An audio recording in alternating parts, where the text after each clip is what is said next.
Well, fighting in Ukraine's Donbass region has not let up, with reports that the Ukrainian army is losing thousands of soldiers per day. And this comes as the leaders from France, Italy, and Germany all met with Ukraine President Vladimir Zelensky in Kyiv earlier today. French President Emmanuel Macron has said that they're sending a message of unity. Meanwhile, President Biden reportedly told Defense Secretary Lloyd Austin and Secretary of State Antony Blinken to tone down their message of support towards Ukraine.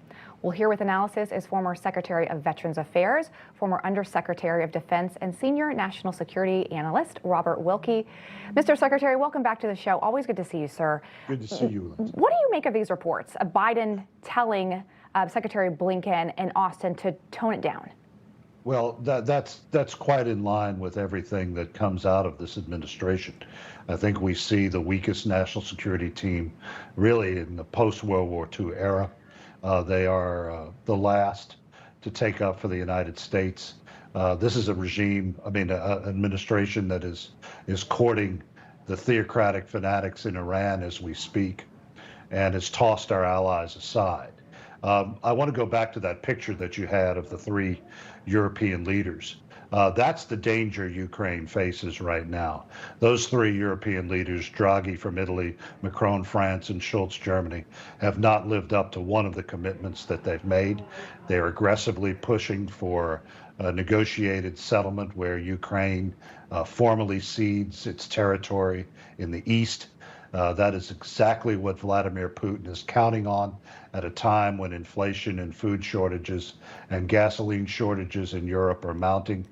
These three are playing the traditional European game of appeasement. And the sad thing is our Defense Department and State Department are going right along with that. We've only delivered 4 of the multiple launch rocket systems that we've promised.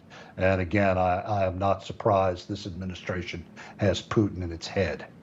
Talk to me more about this negotiation strategy, because you're right. French President Macron, he said several times he wants to find these off-ramps for Putin, which is great. We should want negotiations, right? But at the same time, are they just afraid that a win will make Putin look bad? They're so afraid of that they're unwilling to provide what they have said they will do?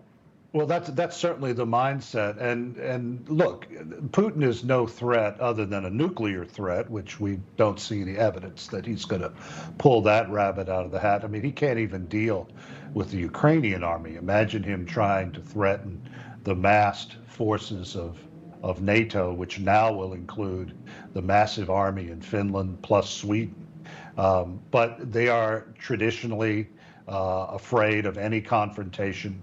They actually believe that the European play for peace in the post-World War II has actually worked, when the reality was we've had peace in Europe because for most of my lifetime, and certainly during your father's military service, 500,000 American troops were keeping Europeans from slaughtering each other the way they have for 1,000 years. It's been because of the United States. And sadly, we don't have an administration, Lindsay, that believes in the innate goodness of this country and the power that we can wield.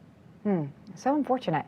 I do want to ask you about the health of Vladimir Putin. It's come under question multiple times. Once again this week, there was video of him kind of shaking at a press conference, almost, I think, buckling at the knees a little bit. People have said, if this is the case, if this is true, what would let him relent?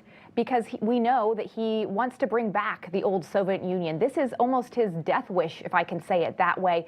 If that's the case, I mean, how dangerous could this guy be beyond what we already know about him? Well, right now he's caught.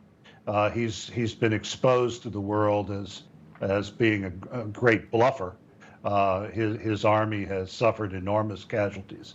But he is now, as you said, he's gone beyond the old Soviet Union rhetoric, and now he is comparing himself to Peter the Great, who created really the first Russian Empire in the early 1700s. I still think that that's a lot of Western supposition. He does have his hands on all levers of power. I don't see any power block within the Kremlin being able to overthrow him unless there is just an enormous catastrophe in Ukraine and you have a mutiny on a massive scale in the Russian army. I wouldn't put too much play in that. We need to watch him. We need to watch what he's doing with his nuclear forces. So far, it's been normal. There hasn't been any unusual movement. But we have to play tough. We have to push Putin, and we have to give the Ukrainians what they need to defend themselves. And this is not some neocon fantasy, as some of the folks on Fox are saying. This is real, because the people who are watching, Lindsay, are not in Washington, not in London. The people who are really watching this are in Beijing. And if they see the West cut and run, that's going to be a signal to them. And we already saw what we did in Afghanistan, right? So there is already a fracture in that trust of what the U.S. does around the world. I do want to ask you about this before we let you go, because Biden just pledged to send another $1 billion over to Ukraine yesterday, and that's on top of the $40 billion that Congress approved last month. Ukraine, however, is saying they've received just a small percentage of that so far. You know that. I mean, from your experience, how difficult is it to get equipment into a war zone? Is this normal, or are they behind? It's Biden. It's Biden and the incompetence of his national security team. There's no one in the White House who knows anything about military logistics. Look, we have thousands of soldiers and tens of thousands of tons of munitions in Europe. The CIA is the best in the world at putting equipment across hostile borders. We have a logistics capability that is second to none. This all goes back to the Biden security team playing lip service to this poor, beleaguered country at the same time that they're falling back and in a posture where they don't want to upset anyone else's apple cart. Wow, so sad. Secretary Wilkie, always appreciate seeing you. Thank you for your expertise and your insight on this subject matter. Thank you for having me, Lindsay.